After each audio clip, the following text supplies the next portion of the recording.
Think you've seen everything there is to see in online television? Let us surprise you. Visit voiceamerica.tv today for sports, health, business, and more on demand 24/7. The following program is being brought to you on the Voice America Variety Channel. For more information about our network and to check our additional show hosts and topics of interest, please visit voiceamericavariety.com. The Voice America Talk Radio Network is the worldwide leader in live Internet talk radio. Visit voiceamerica.com. The views and ideas expressed on the following program are strictly those of the host or guests and do not necessarily reflect the views and ideas held by the Voice America Talk Radio Network, its staff, and management.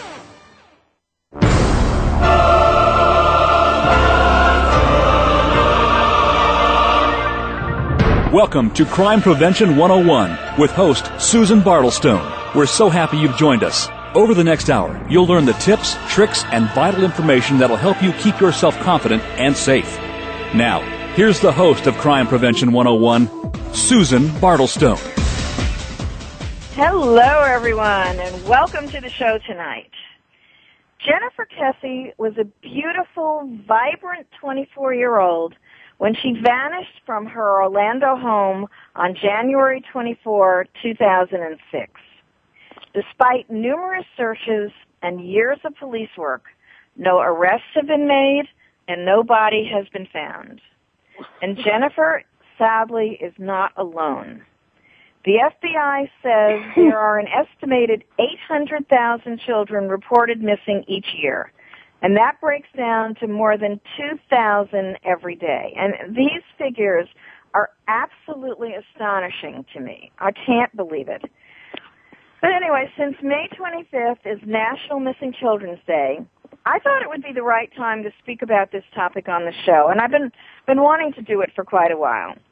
So tonight I'm speaking with Drew Kesse, Jennifer's father, and you're going to hear his family's heartbreaking story and about what he's doing since then to protect your kids. And what he's doing is amazing. I've also got some suggestions for you on what to do if a loved one goes missing, and you might want to know about this or save it for future reference, God forbid.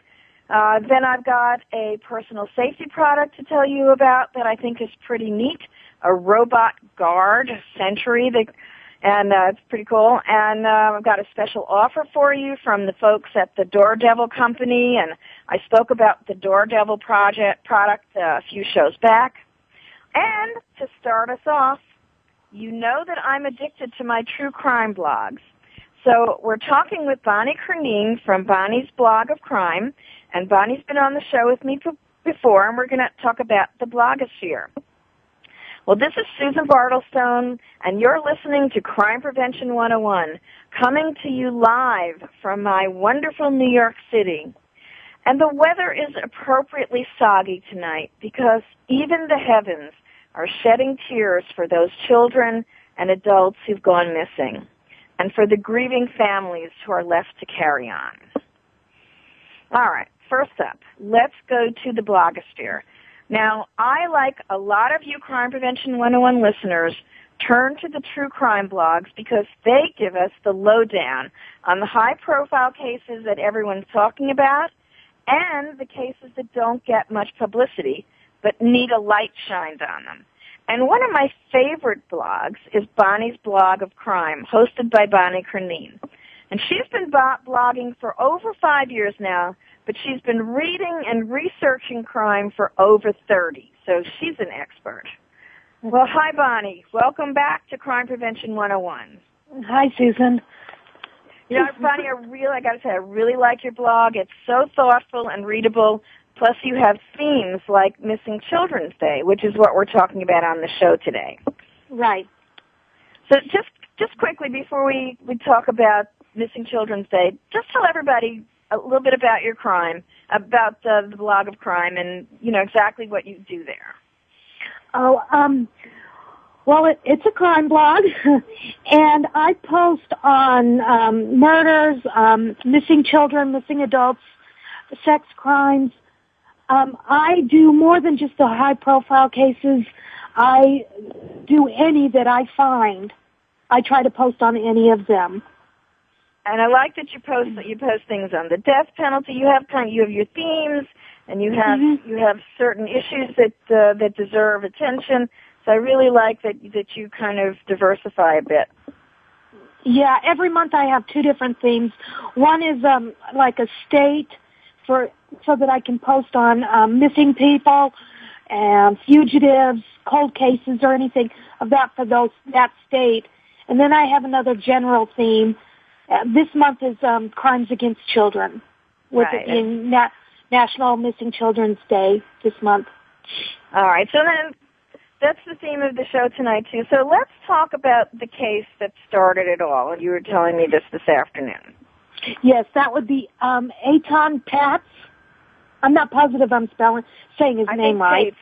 I think it's Eitan Patz because he was a New Yorker, so I remember that. Yes.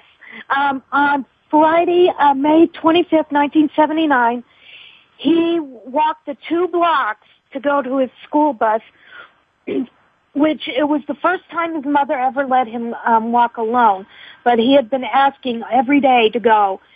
And so finally she gave in and let him go, and that is the day he went missing. He never made it to school, and the school did not contact his parents until 3:30. So there was quite a lapse in time there. Which is unbelievable. Yeah, I don't think that would happen now. No. But back then. 1979, yeah. We were much more innocent back then, I think. Yeah, I think so too. He was the original milk carton, the face on the milk carton. He was the first face on the milk carton? Yes. Yes, I think they're still doing that, but that is what started that. Now, last year they did reopen his case, and so now it's an active case again. However, they do have a lead suspect, which his name is Jose Ramos. He is currently in a Pennsylvania prison for child molestation, and he will be getting out next year. So that's why I think that they reopened the case so that, once he got out of prison, he couldn't just disappear. Now, he had a connection to their housekeeper or something like that, if I remember correctly. Is that right? Right. Yeah, I believe he had dated their babysitter. So he was familiar with Eitan. Yes, he was.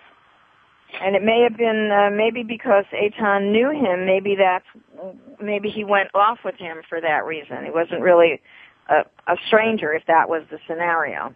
Right. Now, every year on Eitan's birthday and on the date of his disappearance, his father sends him a copy of the missing children's poster, and on the back he writes, "What did you do to my little boy?"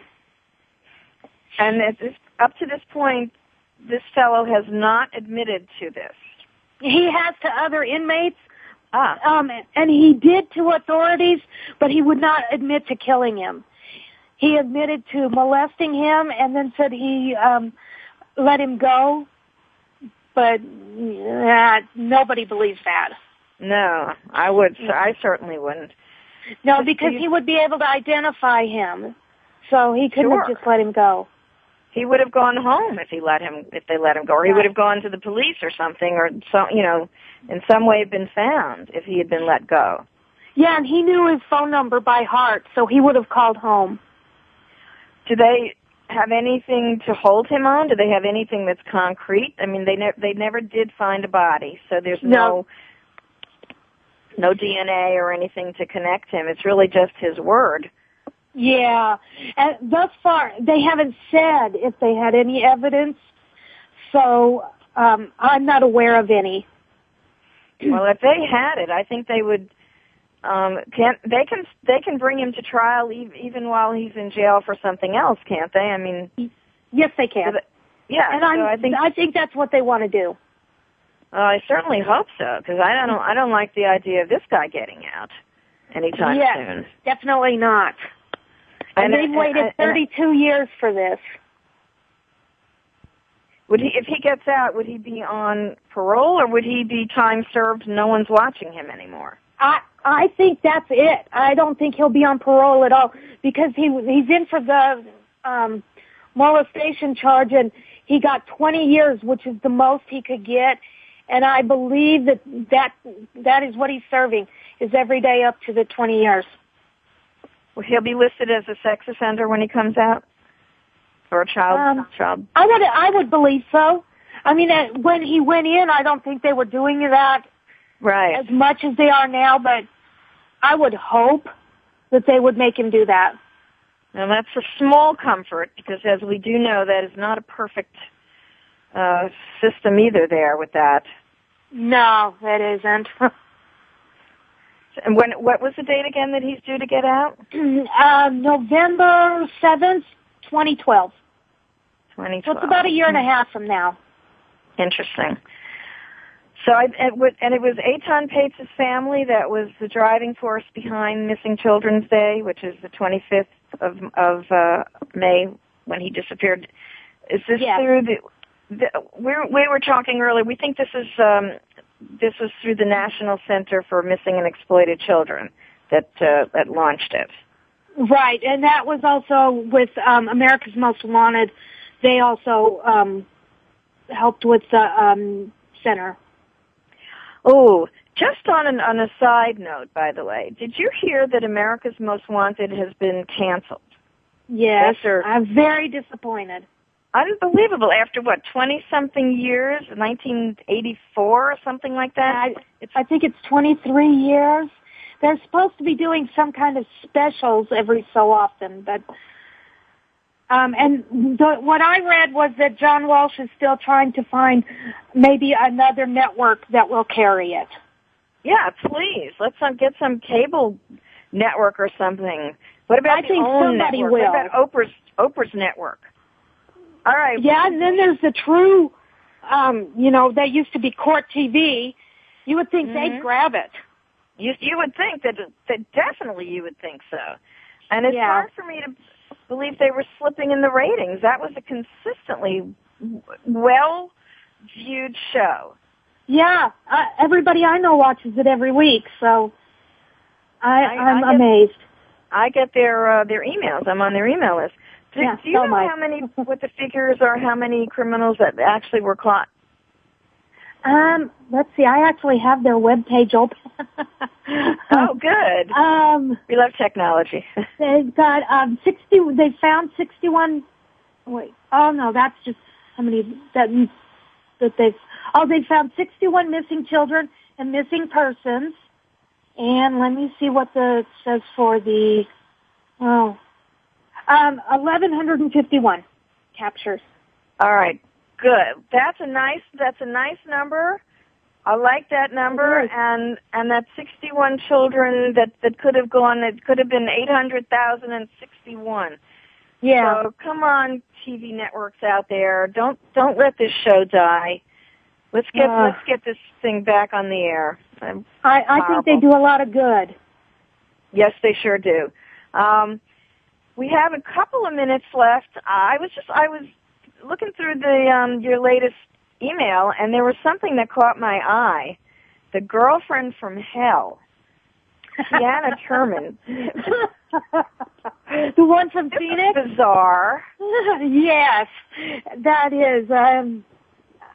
She's in jail, and so is the guy who actually pulled the trigger.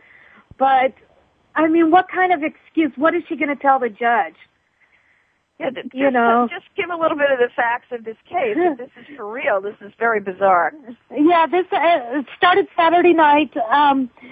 Tiana Turman, she had sex with the victim. And it was like a casual hookup, right? Yeah, that's the way it seemed to come across in every story I read. Well, as soon as they were done, he put his clothes on and he left. And she got mad. So she went and found another friend, the other guy who actually shot him. They went back to the apartment and made everybody get down on the ground, and then they went back to the victim, whose name escapes me right now, but they shot him several times just for getting up and leaving. Yeah. Okay. So guys out there, maybe think twice. Cuddle a little bit or something. You don't know when you have these casual things. You don't know what's going to happen. The repercussions. You don't know who you're going to bed with. Yeah, that was just amazing to me. Yeah, I mean, it's like, and someone else who did the killing, who didn't even, I know, and I don't get that. It's like, you didn't cuddle with my friend. You got to die. That is. Yeah. I wouldn't go shoot anybody just for not cuddling with a friend. Yeah, I don't think so. Let that be a warning to you sexist guys out there. Insensitive guys. You got to be really careful about hooking up.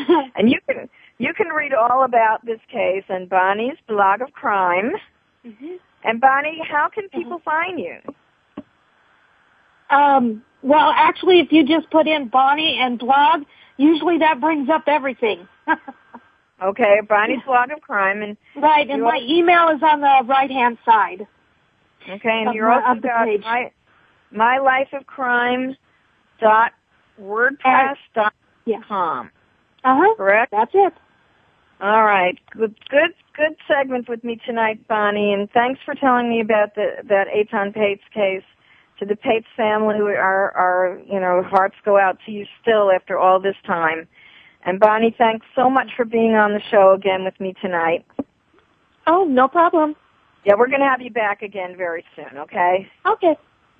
All right. And my wonderful audience, make sure you check out Bonnie's blog of crime. She says that's all you have to put into the browser. You'll find her. Yeah. And if you'd like more information about National Missing Children's Day, you check out the National Center for Missing and Exploited Children, and it's www.ncmec.org. When we come back on January 24th, 2006, 24-year-old Jennifer Kesse disappeared, never to be heard from again. Her father, Drew, is here to tell us her story, and he's become an advocate for all missing and exploited children. Now, you don't want to miss this.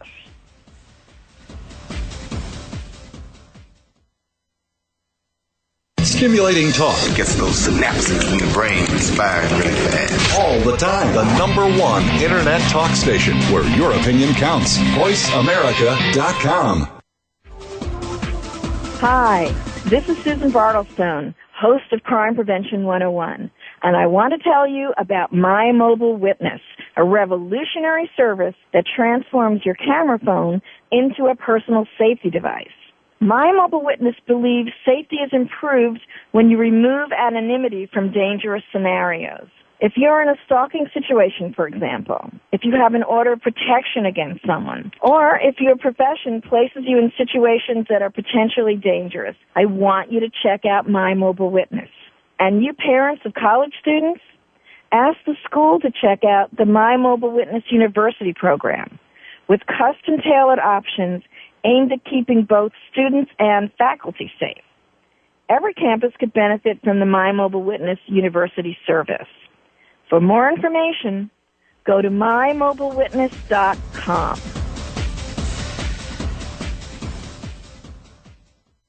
Step into the doorway to conscious choice, greater health, and well-being. Attain the balance that you've been seeking. Tune in and turn on 1111 Talk Radio. Feed the mind. Embrace positively. Release the tension. Step out of fear. Host Simran Singh will help you broaden your mind and open your heart toward a greater understanding of how to take charge of your life. 1111 Talk Radio is here every Thursday at 7 p.m. Eastern Time, 4 p.m. Pacific Time on 7th Wave Network. 1111 Talk Radio, because shift happens. Violence, theft, drugs, graffiti, it's all part of joining a gang. In times like these, we need to protect our kids and our community from gangs. Gangs often prey on teens with low self-esteem who perform poorly in school and who seek a sense of belonging. Protect kids from gangs. Know who they're hanging out with. Encourage them to become involved in school activities. Give kids a positive alternative to gangs. To learn more, visit ncpc.org or contact your local law enforcement agency. A message from the U.S. Department of Justice, National Crime Prevention Council, and the Ad Council. Streaming live. The leader in Internet talk radio. VoiceAmerica.com.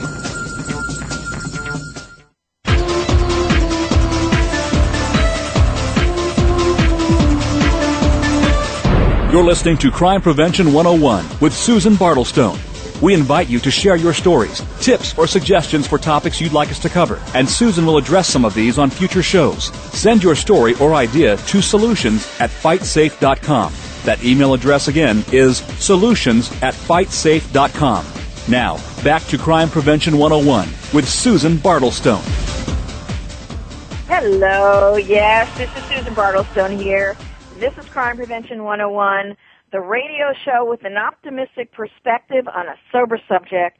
And thank you all so much for listening. Our numbers are just climbing and climbing and climbing, and I'm so gratified for all the emails and the tweets. And, please tweet about us now. There's plenty of show left.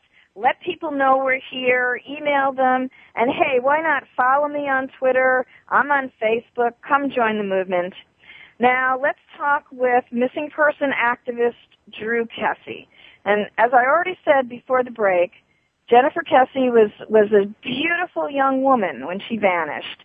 And in 2006, and despite everything, nothing has been turned up. After nearly 5 years, the authorities have kind of given up on her.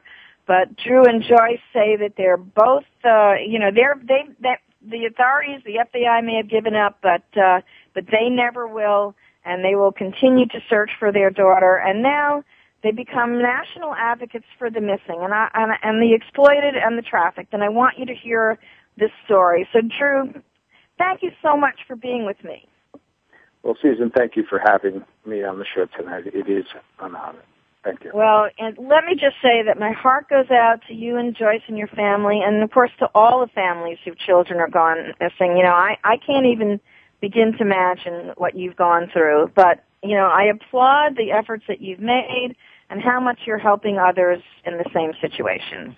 Well, thank you. Thank you. So, most of it's very selfish, and it's towards Jennifer, but a lot of people, fortunately, get the benefit out of it. And I'm fortunately and unfortunately, I know it's a horrible thing, but yes, you are doing a lot of good. But let's go back and start at the beginning. Please tell the story and what's led you up to this point now. Sure. January 19th of 2006, Jennifer and her boyfriend, who was a long-distance relationship, he lived in Fort Lauderdale, she in Orlando, and they had been going out for a year. They had definitely fallen in love, and they took a 4-day trip to St. Croix. Many people think they took a cruise. They did not take a cruise. They flew, and they flew through Puerto Rico and then into St. Croix. They enjoyed their time. They were with 6 other people that we knew, 2 children, friends of her boyfriends that we knew, as well as their parents. It was a timeshare on the island. She called us 3 times from the island, actually, saying how beautiful it was, what type of rum do you like, Dad, things like that. I'm like, Jen, I'll talk to you when you get home. You're there 4 days. And the way they worked their relationship is every other weekend, one went to Orlando, and then the other weekend, Jennifer would go to Fort Lauderdale. So on this particular weekend, since they were away in 2006 in January, she returned on January 23rd, 2006, went directly from Fort Lauderdale to her work in Ocoee, Florida, which is just outside of Orlando. Worked all day. The last thing that we know of Jennifer that we can really track down is a couple things. Number one, she went through a toll plaza at approximately 6 p.m., coming home from work. She walked out of work with her boss, said goodbye. They had a meeting in the morning to finish their work up, and she left. I spoke to her that day. Her mother spoke to her that day. Her brother spoke to her. Two best friends spoke to her, and her boyfriend was the last one to speak to her at 9:57 p.m. at night. And we were having a little bit of a quabble over, well, you know, we just spent so much loving time together. Who's going to move? Who's going to give? And they both were very successful in their careers, even at a very young age. Incredibly successful, actually, I think, for what they were. And Jennifer went, as I said, Jennifer went to work, and she did not show up for work on Tuesday, January 24th, 2006. Very luckily, we know the people that Jennifer works for, and Jennifer was very reliant. She's very on time, and even if she was going to be 5 minutes late to work, she would call. She was that responsible.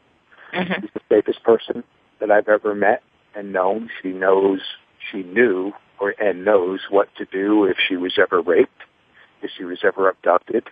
Unfortunately, myself and her mother were held up at gunpoint before we had children in our home. So we taught our children very young as soon as they started you were a crime victim yourself. To understand about safety. Okay. Jennifer did not show up to work. We got the call probably mid-morning, around 10:30 in the morning. Is something wrong with Jennifer? She did not show up to work. I said, well, not that I know of, but I can always get her. Well, she's had the same cell phone since she was 16 years old and got a car in Florida, and it was the first time since she was 16, and she was 24 at the time, that it went directly to voicemail. No 4 rings or anything. It went directly to voicemail. We automatically knew something was wrong. Called police immediately.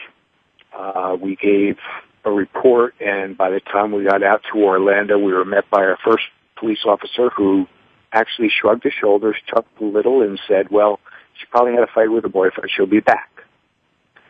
We don't accept that. That's what they always try to shrug it off at first, too, don't they? And if I may, Susan, I think the most important lesson that we can learn out of anything that anyone can ever talk about when police are involved are first responders. They are so important, and they're at the lowest level.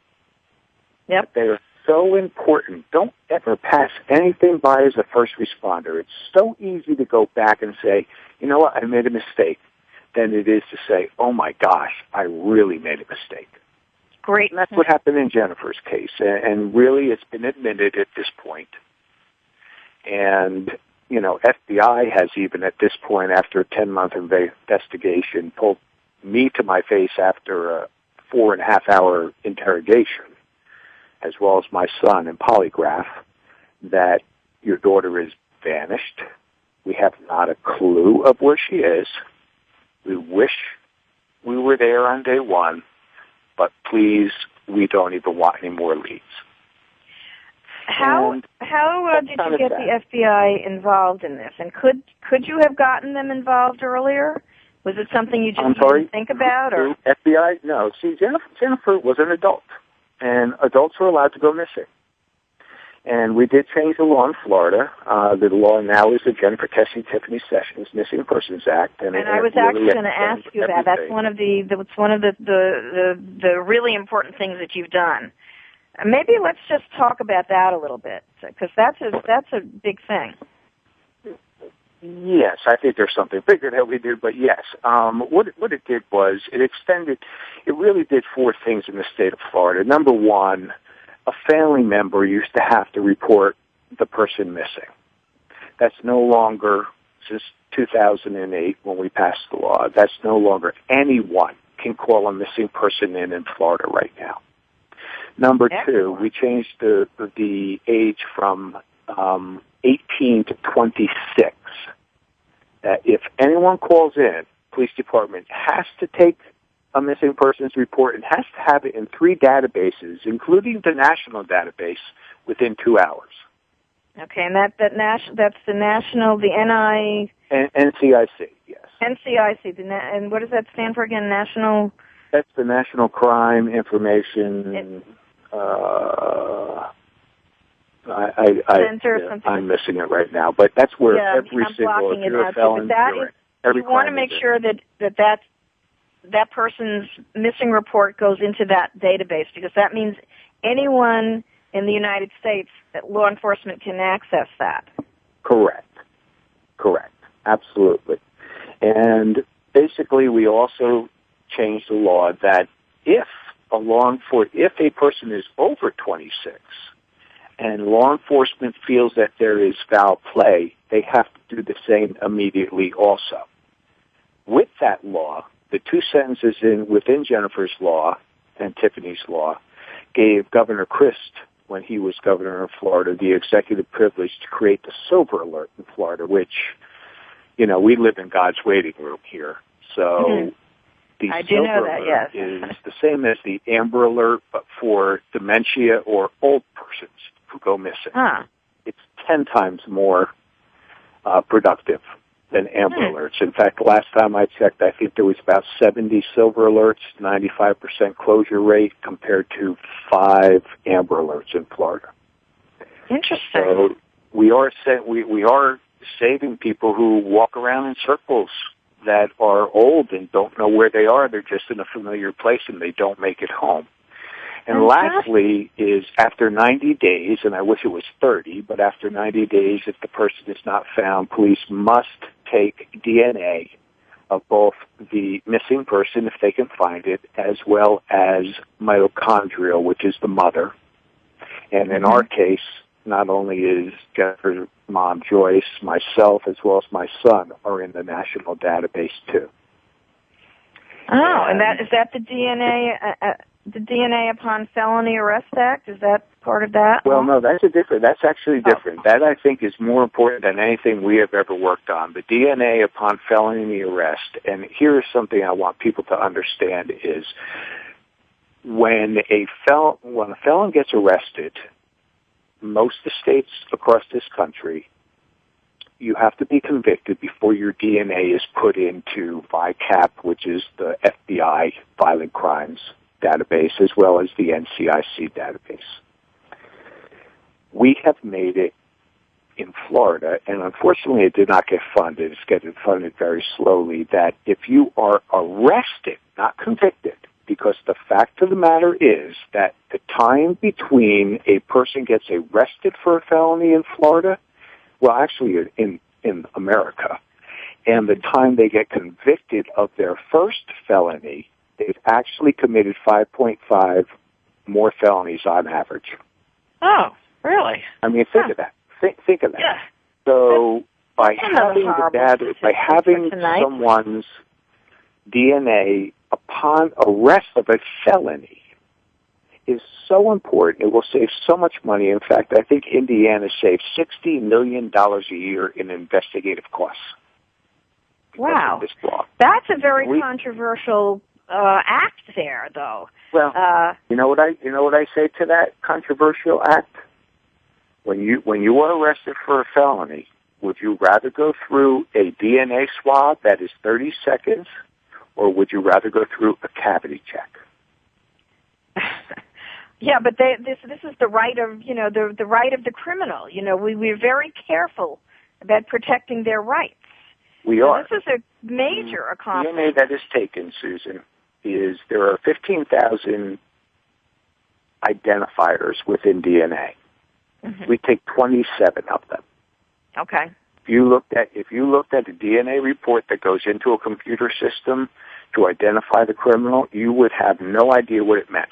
You would have no idea who did it. You would have no idea what the name is. There is no medical anything. It is strictly an identifier. And it works two ways, Susan. It gets people off. I see. Okay. There are 3 people in Florida this year that got off from being on death row because of DNA. So I see what you mean. Their privacy if you haven't committed a crime, you're fine. Match turns up somewhere. Yeah. But if you have committed a crime, we're going to find out what's going on. Gotcha. Wow. I hope you're trying to get that is the most important law that we need. right now. And unfortunately, the FBI is very much behind in putting the DNA even into the database. So it's very difficult. And then we have a new database called NamUs. NamUs? How do you spell that? NAMUS. Okay, and what does that mean? .gov. And basically what that is, .org. Basically what that is the unidentified human remains database. Oh. And what we do is we don't know if Jennifer was taken to another state and trafficked and possibly killed, say, in Washington State. And by taking the DNA of bones all over the country, be it in a medical hospital, be it in a morgue, be it in a pauper's grave, be it in, medical examiners' offices, anywhere, dentistry, does not matter. We need to take the DNA and get it into the database. And then along with the maternal as well as paternal and sibling DNA, it makes matches. And we're hitting about 35% matches of unidentified human remains. And when you look at this, I mean, we're last week a case was solved 31 years old. Wow. 31 years ago, someone finally got their answer. And they arrested 3 people. Yeah, I mean, it's amazing. People have to realize that fingerprinting, yes, it's a nice technique. Image, you take your mug shots, yes, that's fine. Your fingerprints, yes, that's fine. DNA is the future. It's here. Yep. Now, give that website out again. Faster than anything else. It's proven it day after day after day. Drew, to give that website again, I want to make sure everyone has that. Name it. And you can go to DNA.gov and find everything you want to know about DNA and how it's used, what databases, what the laws are. I mean, it's amazing. I mean, people don't realize, police don't realize that under the Fourth Amendment, say there's a 21-year-old, total legal adult, and he's going out with a 13-year-old, and the parents report the 13-year-old missing and say, we know for a fact my daughter is at this 21-year-old's house. If the police show up at the door and say, we want to come in and look for such and such because we have belief that she is here, and the 21-year-old says, no, you're not allowed to come in, well, guess what? You are now by the Supreme Court. The police can walk in. Now, if they find a pile of coke sitting on the table, they can't do anything. If they find 10 pounds of pot, they can't do anything. But they can walk through that home and look for that missing person without having a warrant. That's in all 50 states? I'm sorry? That's in all 50 states? That's in all, that's Supreme Court of America. Okay. Absolutely, yes. It got changed now, I did not know that. I did not know that. All right, listen, Drew, we're coming up on a quick pause. No problem. Stick around with me. I want you, we're going to talk some more when we come back about some of the other things that you're doing. And I want us to also talk about an email that I got from a fellow who says that the United States has the technology and the means right now to find any missing person pretty much in real time, but his suggestions are pretty controversial, and we're going to find out why when we come right back. So don't go away.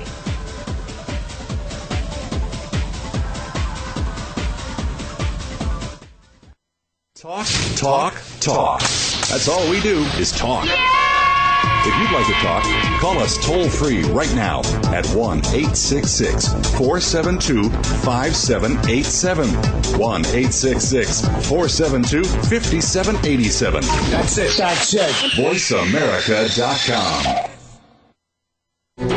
After more than 17 years' experience teaching safety skills to thousands of women and men, crime prevention and personal safety expert Susan Bartelstone concluded that by thinking and responding quickly, ideally within 20 seconds, potentially violent criminal encounters can be prevented. Using techniques from many different disciplines and illustrated by 60 real-life examples and success stories, Susan shows how it's done in her new book, Think Fast and Prevent a Violent Crime, How to Respond to Danger in 20 Seconds or Less. Check out www.crimeprevention.com crimeprevention101.com for more information. If you think you've seen online TV before, let us surprise you. VoiceAmerica.tv is online now. The leader in live internet talk radio has done it again. Multiple channels, a state-of-the-art viewing experience, live and on-demand programs streaming 24 hours a day. It's exactly what you want, when you want it. VoiceAmerica.tv. From health and wellness to business, sports, and everything in between. Discover our new world. Visit VoiceAmerica.tv now and experience the future of online television. VoiceAmerica.tv. You're walking alone. A group of people is hanging out just ahead. Suddenly, they surround you. Hey, yo, where you going? Come here. Before you know it, you're being robbed. It's called a pack robbery, a robbery involving a group of assailants, and it can be violent. In times like these, trust your instincts. Don't become their next victim. Avoid suspicious groups. Avoid desolate or poorly lighted areas. Be aware of your surroundings. To learn more about pack robberies, visit ncpc.org or contact your local law enforcement agency. A message from the U.S. Department of Justice, National Crime Prevention Council, and the Ad Council. Stimulating talk. It gets those synapses in your brain firing really fast. All the time. The #1 internet talk station where your opinion counts. VoiceAmerica.com.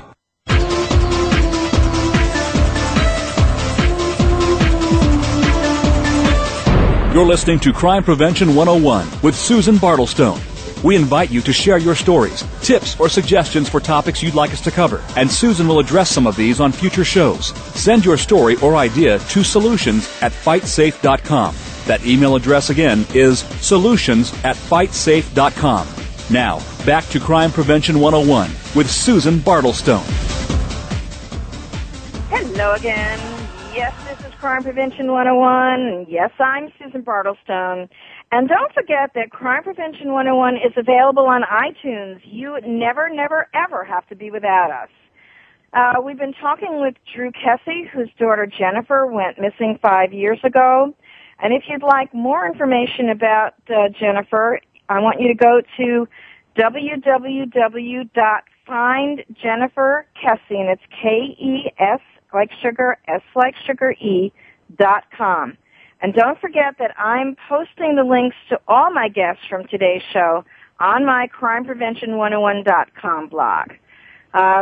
Drew, welcome back. Now, we were talking about some of the work that you've done in Florida, some of the laws that you've initiated, the Jennifer Kesse Tiffany Sessions Missing Persons Act, the DNA Upon Felony Arrest Act, and I was just saying off air to you, I'm hoping that you're trying to get some of these things nationally. This is only in Florida right now. You are doing that.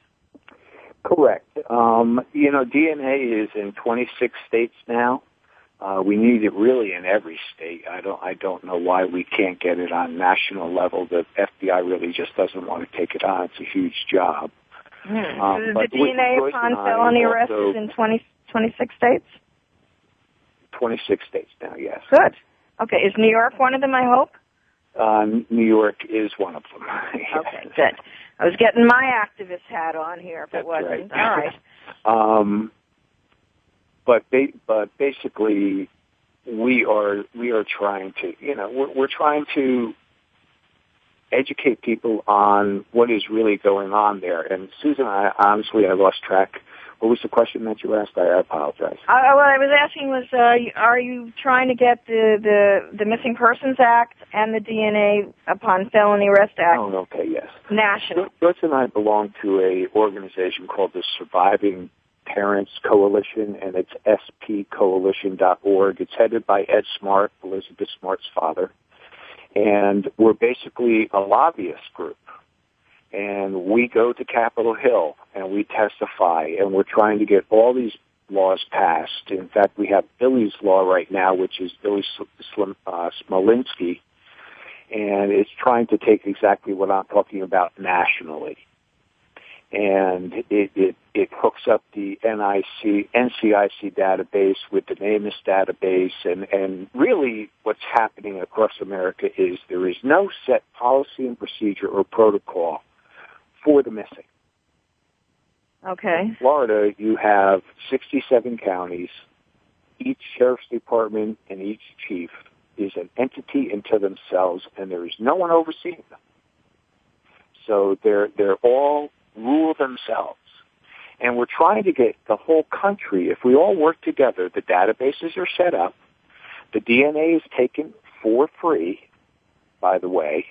It's sent out and processed for free through the University of North Texas Human Identification. The kits are for free. It gets put into the database for free.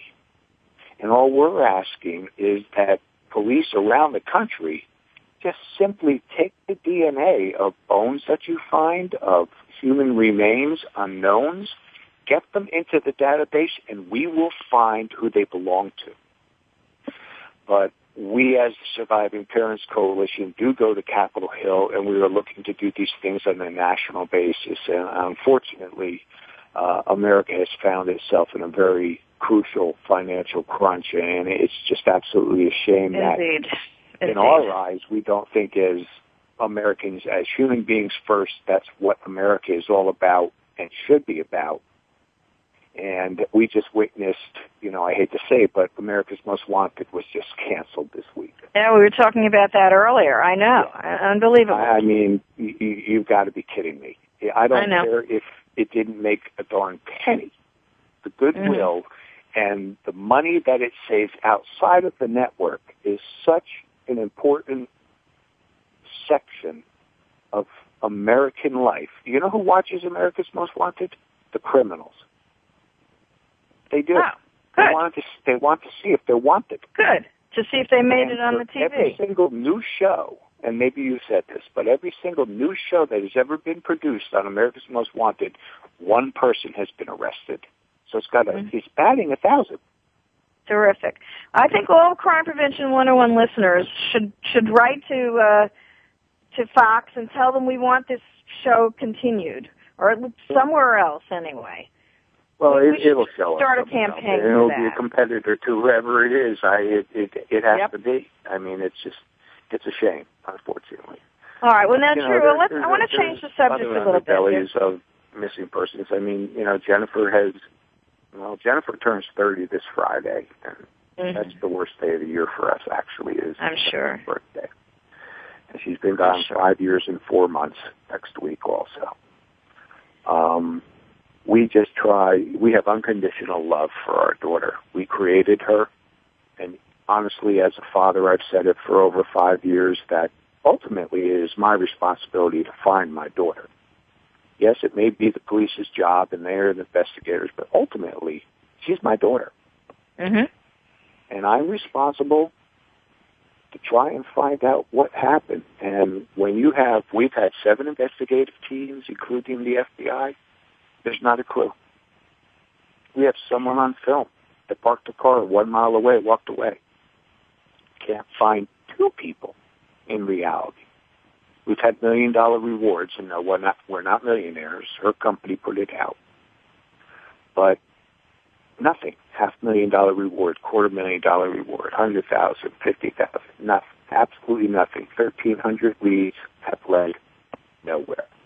Well, Drew, talking about that kind of thing, and I just want to ask you really quickly about an email that I had gotten, because this kind of ties in with what you're saying. And this fellow emailed me about, he's saying that we have the satellite technology now. If we would allow these spy satellites or communication satellites, whatever you want to call them, to watch us 24/7 and store data, I'm not exactly sure where he wants this thing stored, and make it accessible. They would set up kind of call centers that the police could access. If a missing person's call came in, the police could call these satellite data collection centers, give the general area where the missing person was thought to have gone missing, and be able to retrieve video or photos or whatever it is that they take within minutes, and locate a car or a person or whatever.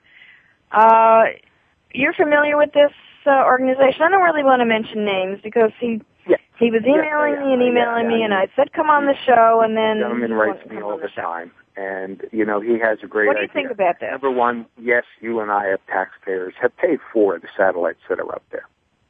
Okay? Number two, I truly, absolutely believe that if we have traffic lights, cameras at traffic lights giving us tickets when we run a red light, that why not? As long as a judge issues a warrant for the release of film footage that will be kept private within an investigation, why not? We have Google Earth. Street level of Google Earth came in 6 months after Jennifer was taken.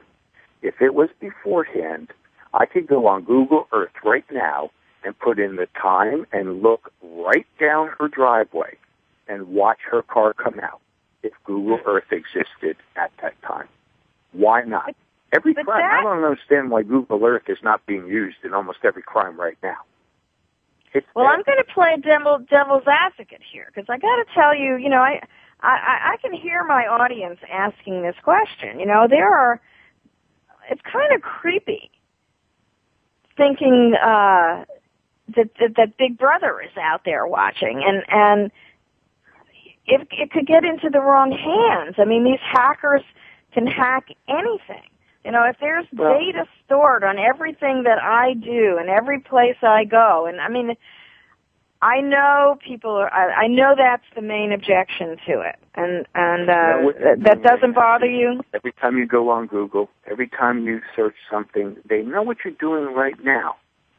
All right? That is when you sign up for Google, when you sign up for an iPhone, when you sign up for a BlackBerry, read the fine print. If you don't like it, don't get it. It's not a right. It's a privilege. All right. Well, second of all, we're only talking about if a judge would say, we need this information. Why should human life be less important than finding out the truth about something? Why? Well, especially I wanted to get your feeling about it, and I think abduction is more heinous than murder. I agree. I mean, I know, and I know it's like I've gone back and forth with it, and that's why I really wanted your opinion on it, because I know you must have one. But it's there anyhow. Let's talk more about it. We're coming up to the end. Take place, otherwise you don't get the information. Right. All right. They can ping. Look, this is an issue. I'd like to talk more about it with you, truthfully, and I want to have you come back on the show. Sure. Okay. Absolutely. And we'll talk more, and especially anything that Crime Prevention 101 can do to help you accomplish your goals. I want you to know we're here to help you, and I really thank you so much for being with me tonight. Well, I thank you. And you've got an organization, Kesse, Empowering Safety Strategies and Enterprise. It's www.kesseonline.com.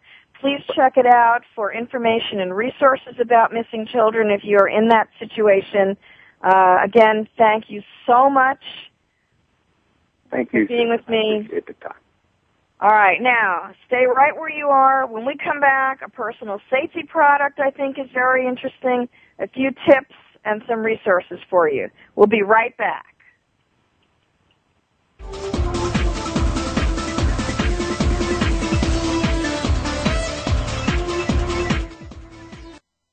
Talk.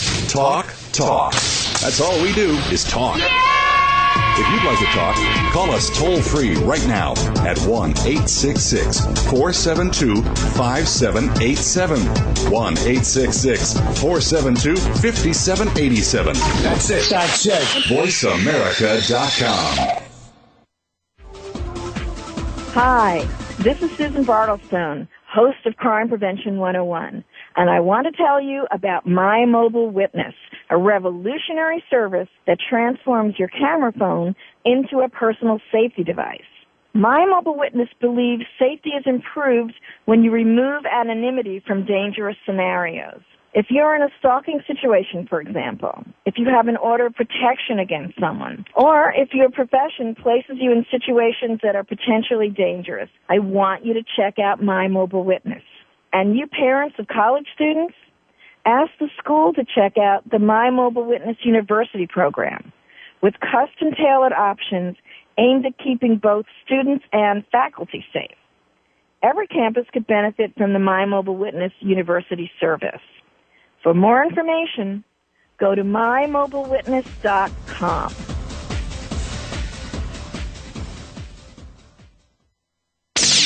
The Internet's #1 talk station. #1 talk station. VoiceAmerica.com.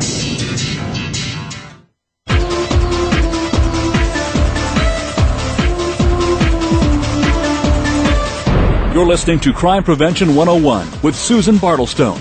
We invite you to share your stories, tips, or suggestions for topics you'd like us to cover, and Susan will address some of these on future shows. Send your story or idea to solutions@fightsafe.com.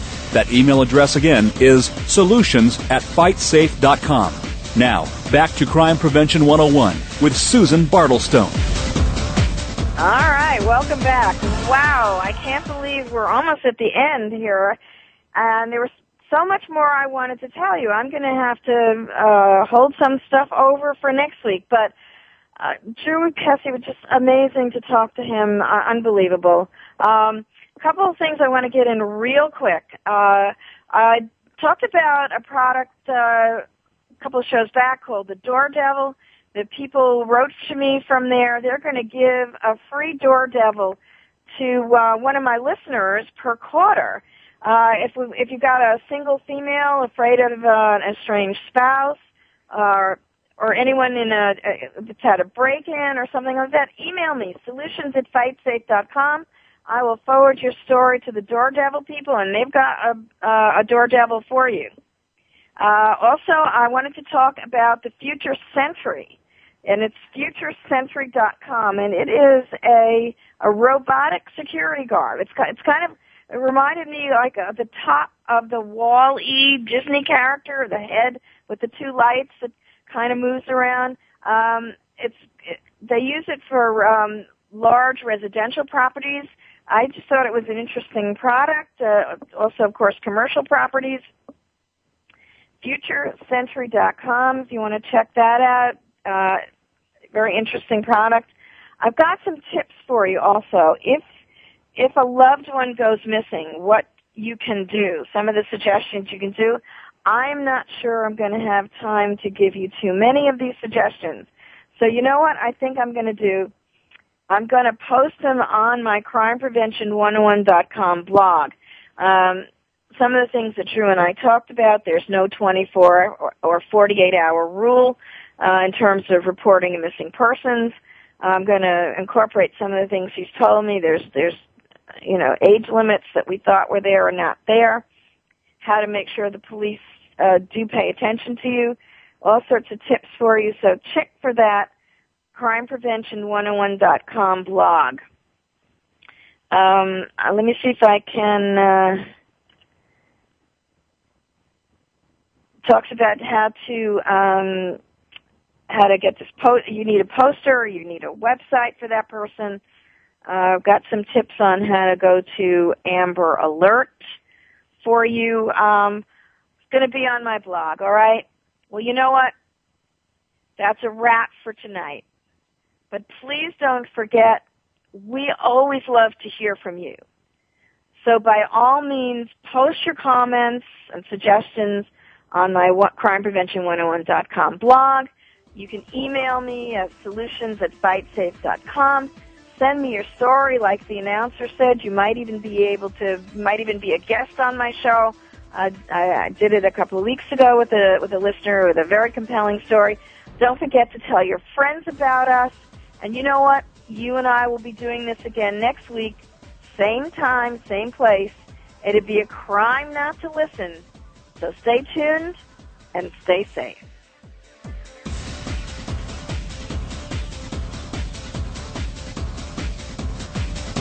We hope you got some useful information and inspiration this week on Crime Prevention 101. Susan Bartelstone invites you to join us again next Wednesday at 5 p.m. Pacific and 8 p.m. Eastern Time here on Voice America. If you want to learn more about Susan's guests, sign up for her newsletter, or find out about upcoming teleseminars and workshops, go to www.crimeprevention101.com today. Have a great week and a safe week.